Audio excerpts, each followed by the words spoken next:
कोई तुमसे पूछे कौन हूँ मैं, तुम कह देना कोई खास नहीं, बस एक ऐसा साथी जो अनकही सी कुछ बातें बता जाता है, कुछ जानकारियां दे जाता है। नमस्कार, मैं नरेन आप सभी का स्वागत करता हूँ आई वे, ये है रोशनी का कारवां में। आई वे, ये है रोशनी का कारवां। इस कार्यक्रम के प्रस्तुत करता है टेक महिंद्रा फाउंडेशन और स्कोर फाउंडेशन। ये है रोशनी, रोशनी, रोशनी का कारवां। रोशनी जो करती है अंधेरे को दूर, रोशनी जो लाती है दिल में नूर, रोशनी जो दिखाती है रास्ता। आई वे, ये है रोशनी का कारवां। दोस्तों, रोशनी का ये कारवां नवंबर 2005 में शुरू हुआ था और चलते चलते इस कारवां के पहले सीजन से हम आ पहुंचे हैं 8वें सीजन पर और 196 बार आपसे मिल चुके हैं। अपनी आज की मुलाकात का सिलसिला थोड़ा आगे बढ़ाते हुए हमारे नए लिस्टनर्स के लिए छोटी सी जानकारी। इस रेडियो शो के अलावा हम दृष्टिहीनता से जुड़ी जानकारी अपने कई दूसरे माध्यमों से भी देते हैं, जैसे हमारे SMS alerts, website, help desk, advocacy cell, seminars, workshops आदि। तो चलिए अब आज के पहले सेगमेंट की ओर बढ़ते हैं। दोस्तों, घूमना फिरना किसे अच्छा नहीं लगता? अरे जाहिर सी बात है, हम सभी को अच्छा लगता है। आज इसी घूमने फिरने से जुड़ी जानकारी हम आपके लिए लेकर आए और बात कर रहे हैं भारतीय रेल के दृष्टिहीन यात्रियों से जुड़े प्रावधानों के बारे में। हमारी साथी निकिता इसी से जुड़ा एक रेडियो फीचर लेकर आई हैं। नमस्कार दोस्तों, ये तो आप में से कई लोग जानते होंगे कि दृष्टिहीन यात्रियों के लिए भारतीय रेल में कई सुविधाएं हैं। जैसे एक व्यक्ति जो दृष्टिहीन है, चाहे अकेला यात्रा कर रहा है या फिर किसी के साथ है, गवर्नमेंट डॉक्टर या दृष्टिहीन लोगों के लिए काम कर रही NGO द्वारा दिए गए डिसेबिलिटी सर्टिफिकेट को दिखाकर टिकट में कंसेशन यानी रियायत पा सकता है। जी, हमारे यहाँ पे जो डॉक्टर है, एक उसकी लिस्ट है। कुछ तो सरकारी डॉक्टर होते हैं, कुछ एक्रेडिटेड भी होते हैं जिनको मान्यता प्राप्त होती है। तो उन ऑर्गेनाइजेशन से भी हम सर्टिफिकेट मान्य करार देते हैं। बुकिंग के जो कर्मचारी हैं, ओरिजिनल सर्टिफिकेट देख के उसकी फोटोकॉपी जो है वो मांगते हैं। रेलवे जो है AC 2 टायर और AC फर्स्ट क्लास में 50% और अन्य क्लासेस में 75% तक का कंसेशन देती है। और ये कंसेशन AC 3 टायर में और AC चेयर कार में 25% है। ये सिर्फ मेल एक्सप्रेस ट्रेनों में उपलब्ध है। लंबी दूरी की जर्नी के लिए भी और जो हमारे सीजन टिकट्स है उस पे भी। सीजन टिकट्स पे फर्स्ट क्लास और सेकंड क्लास में 50% का कंसेशन हम लोग देते हैं। जो दृष्टिहीन व्यक्ति है उसका जो एस्कॉर्ट या साथी है उसको भी हम बिल्कुल उतने ही कंसेशन देते हैं। रेलवे में जो प्रावधान है इस वक्त वो पूर्ण रूप से दृष्टिहीन के लिए ही कंसेशन का प्रावधान है। दृष्टिहीनता से जुड़े डिसेबिलिटी सर्टिफिकेट और कंसेशन से जुड़ी जानकारी हमें दे रही थी railway board information and publicity की एग्जीक्यूटिव डायरेक्टर श्रीमती चंद्रलेखा मुखर्जी। अब जानते हैं स्टेशन पे दी जाने वाली सपोर्ट सर्विसेज और एक्सेसिबिलिटी के बारे में, जैसे दृष्टिहीन लोगों को रास्ता दिखाने के लिए रेलवे स्टाफ की मौजूदगी और रैंप की सुविधा आदि। हम लोगों के पास कुछ शॉर्ट टर्म फैसिलिटीज हैं जो हम मुहैया कराते हैं, जिसमें एक रैंप होता है जिससे एक बैरियर फ्री एंट्री हो सके, आप फिसल न जाएं, उस तरह की सामग्री से बनाया हुआ वॉकवे जो पार्किंग लॉट से आपको स्टेशन बिल्डिंग में ले जाए। पार्किंग लॉट में एटलीस्ट 2 पार्किंग की जगह, फिर जो लोग अल्प रूप से दृष्टिहीन हैं वो देख सके इस तरह का साइनेज, फिर पानी की अलग जगह, फिर ग्राउंड फ्लोर पे एक टॉयलेट, फिर मे आई हेल्प यू बूथ। भारतीय रेलवे के A1, A और B कैटेगरी स्टेशन में यानी कि करीब 560 स्टेशनों पे ये फैसिलिटीज मुहैया करवाई हुई है। क्या आप जानते हैं, विकलांग व्यक्तियों के लिए खास तौर पर एक डब्बा लगभग हर ट्रेन में होता है जिसे SLRD कोच कहते हैं। ये वो कोचेज हैं जिनमें आरक्षण नहीं होता, केवल चालू टिकट पर यात्रा की जा सकती है। SLRD कोचेज जो हैं ये ब्रेक वैन जो है, जो ट्रेन के आगे और पीछे के हिस्से में लगे रहते हैं, इसमें हम लोगों ने 4 बर्थ डिसेबल्ड लोगों के लिए, जिसमें दृष्टिहीन भी हैं, उनके लिए हमने मुहैया कराए हैं 2+2 के बेसिस से। तो जो लोग दृष्टिहीन हैं और 2 उनके जो एस्कॉर्ट जो डिसेबल्ड हैं, उनके अलावा और कोई इन सीटों का इस्तेमाल कर नहीं सकते। अपनी जिज्ञासा को थोड़ा और शांत करने के लिए हमने RTI यानी राइट टू इन्फॉर्मेशन के तहत एप्लीकेशन फाइल की और जाना कि भारतीय रेल के हर स्लीपर कोच में 2 सीट्स विकलांग लोगों के लिए आरक्षित हैं। दूसरी बात ये कि रेलवे रिजर्वेशन काउंटर्स पे विकलांग व्यक्ति चाहे किसी भी लाइन में खड़ा हो, उसे टिकट खरीदने के लिए मना नहीं किया जा सकता। जो पूर्ण रूप से दृष्टिहीन हैं, उनके लिए हम अलग काउंटर जो हैं वो ईयरमार्क करके रखते हैं। कई जगह ऐसी भी हैं जहाँ पे 2 या 3 काउंटर ही हैं केवल। वैसी जगहों पे जो सुपरवाइजरी काउंटर है उसको हम ईयरमार्क कर देते हैं। भीड़ की स्थिति में जो बाकी जनता है वो कभी कभी ऑब्जेक्शन देती है कि जब एक अलग काउंटर बनाया हुआ है तब हमारे काउंटर की भीड़ क्यों बढ़े। पर इसमें रेलवे या रेलवे के किसी भी मुलाजिम को ना बोलने की कोई परमिशन नहीं है। ऑनलाइन टिकट रिजर्वेशन से आजकल काफी सुविधा हो गई है। बस बैठे बैठे कभी भी कहीं भी टिकट बनवा सकते हैं। पर क्या यह सुविधा दृष्टिहीन लोगों के लिए भी है?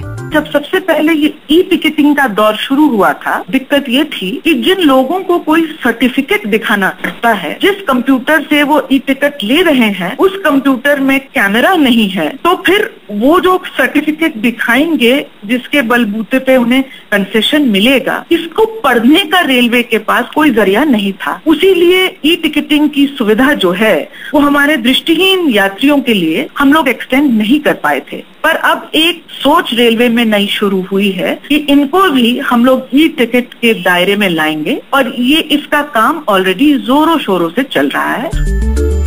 अब सवाल ये उठता है कि बुकिंग के समय आई समस्या, रेल में सफर करते हुए आई दिक्कत, सीट या कोच से जुड़ा मसला या फिर टिकट चेकिंग से जुड़ी कोई प्रॉब्लम हो तो ऐसे में एक दृष्टिहीन व्यक्ति को क्या करना होगा? रेलवे के कुछ SMS नंबर्स हैं, जैसे 9717630982। इस पे वो दिल्ली एरिया में SMS भेज के अपनी कंप्लेंट दायर कर सकता है। भारतीय रेलवे में 17 जोनल रेलवे हैं। हर जोनल रेलवे का एक ऐसा SMS नंबर होता है। वो चिट्ठी भी लिख सकता है। पर याद रहे, यात्रा करते समय अपना ओरिजिनल डिसेबिलिटी सर्टिफिकेट और ID कार्ड हमेशा अपने साथ रखें। भवानी शंकर वर्मा जो कि दृष्टिहीन है, इन्होंने सफर के समय आई परेशानी का निपटारा किया। 12855 बिलासपुर नागपुर इंटरसिटी एक्सप्रेस, उसमें मैं आ रहा था तो उसमें हैंडीकैप कोच जो लगा रहता है उसमें मैं बैठा तो पूरा पैक, काफी लोग खड़े भी हुए थे। तो मैंने उनसे रिक्वेस्ट की भाई मुझे बैठ जाने दो, तो 1-2 लोगों ने कहा नहीं। फिर मैंने मैसेज कर दिया उसमें। तो मैसेज आने के बाद वो क्या हुआ कि उन्होंने एक रेफरेंस नंबर भेजा कि आपका ये ले लिया है हमने और उसका रेफरेंस ID ये है। फिर नेक्स्ट स्टेशन पे कोई एक उनका कोई फोर्स का कोई आदमी आया, वो बहुत छोटा स्टेशन था, एक मिनट का स्टॉपेज था वो। उसने कहा कि भाई ये डिब्बा खाली कर दो आप लोग। तो जो लोग दरवाजे पे खड़े थे 1-2 लोग तो उतर गए, बोले अगला स्टेशन आएगा वहाँ सबके सब उतर जाना। तो मुझे समझ में आ गया कि मेरी कंप्लेंट जो है वो ले ली गई है। आपको याद दिला दें कि पिछले यानी 2011-12 के बजट में दृष्टिहीन व्यक्तियों के लिए राजधानी के AC 3 टायर और शताब्दी ट्रेन्स के AC चेयर कार में 25% कंसेशन देने का तय किया गया था।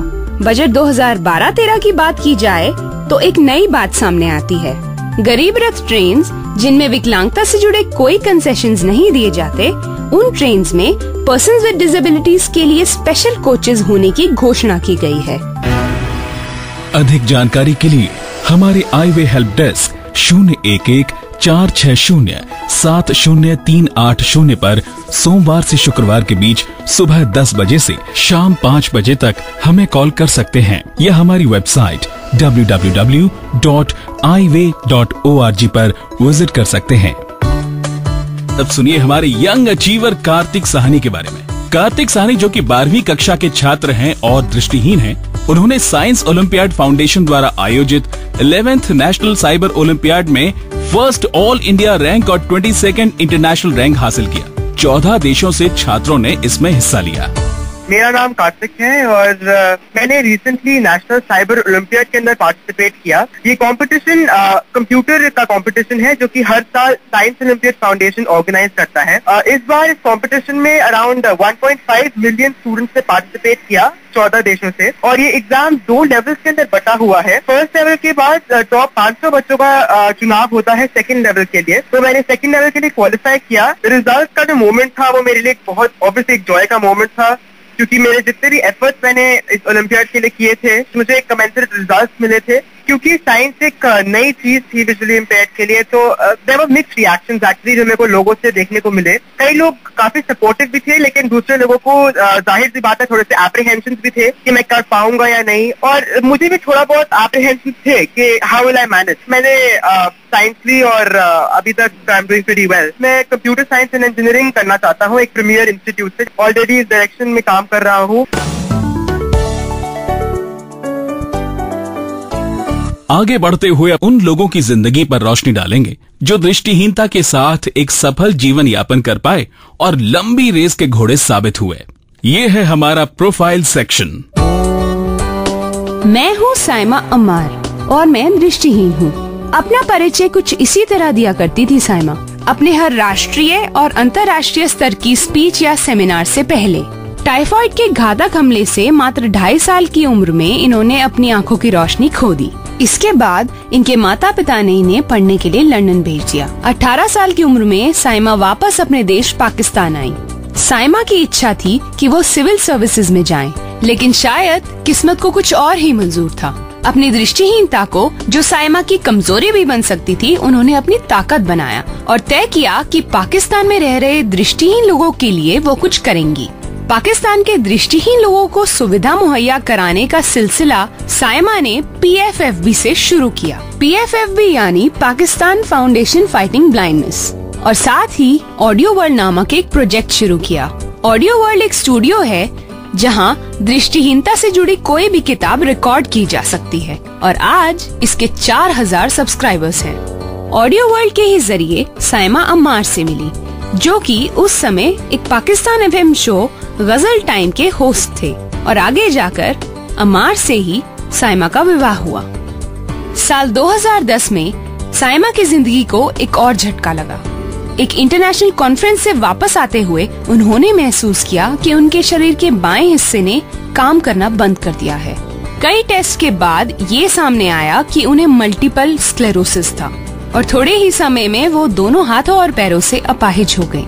इसके मात्र 1 साल बाद यानी 2011 में साइमा की मृत्यु हो गई। उस समय Saima Pakistan foundation fighting blindness की चीफ एग्जीक्यूटिव ऑफिसर थी। साइमा की जिंदगी का सफर छोटा जरूर था, लेकिन उन्होंने कभी भी कोशिश करना नहीं छोड़ा।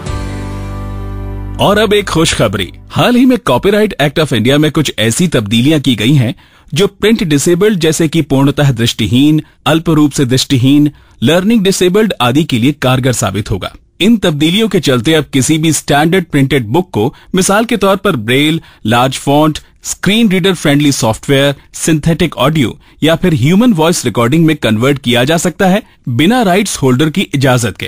पहले ऐसा करने के लिए काफी समय लगता था क्योंकि राइट्स होल्डर की परमिशन लेनी अनिवार्य थी।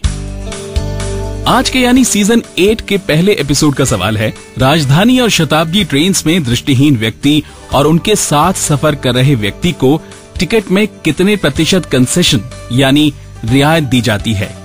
आपके ऑप्शंस हैं A 25%, B 50% या C 75%।